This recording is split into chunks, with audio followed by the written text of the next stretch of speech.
મિત્રો ચાલો આજે આપણે ભરેલા મરચાં બનાવી લઈએ। તો એના માટે આપણે મસાલો તૈયાર કરવા માટે આપણે ચણાનો લોટ લઈ લીધો છે અને બદામી કલરનો થાય ત્યાં સુધી શેકી લઈશું। હવે આપણો લોટ બરાબર બદામી કલરનો શેકાઈ ગયો છે। હવે આપણે ગેસને બંધ કરી દઈશું અને હવે આની અંદર બધા મસાલા કરી લઈશું।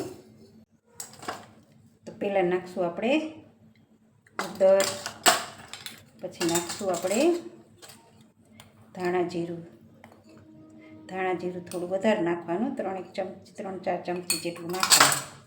પછી નાખશું થોડી હિંગ, પછી નાખશું સ્વાદ પ્રમાણે મીઠું, પછી નાખશું ખાંડ, પછી નાખશું લીંબુ,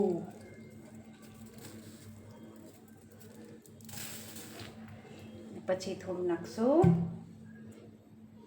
તેલ, પછી નાખશું લીલા ધાણા।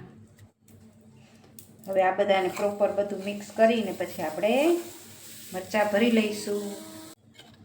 આપણા બધા મરચાં ભરાઈ ગયા છે। હવે આપણે મરચાંને વઘારી લઈએ। તો પહેલાં તેલ આવી ગયું છે, આપણે તેલ 2 પાવડા મૂકી દીધું છે। એની અંદર આપણે નાખશું પહેલાં મેથી, પછી નાખશું રાઈ જીરું,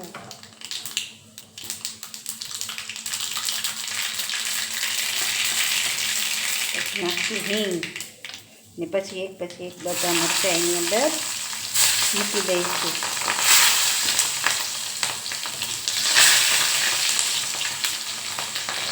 ને પછી એને ધીમે તાપે ખાવા દઈશું। હવે મરચાં આપણા બધી બાજુથી સરસ મજાના સતળાઈ ગયા છે। હવે બધેલો મસાલો હતો એની ઉપર આપણે નાખી દઈશું, નાખીને પછી એકદમ હલાવી લઈશું। એટલે આપણા મરચાં થઈ ગયા તૈયાર।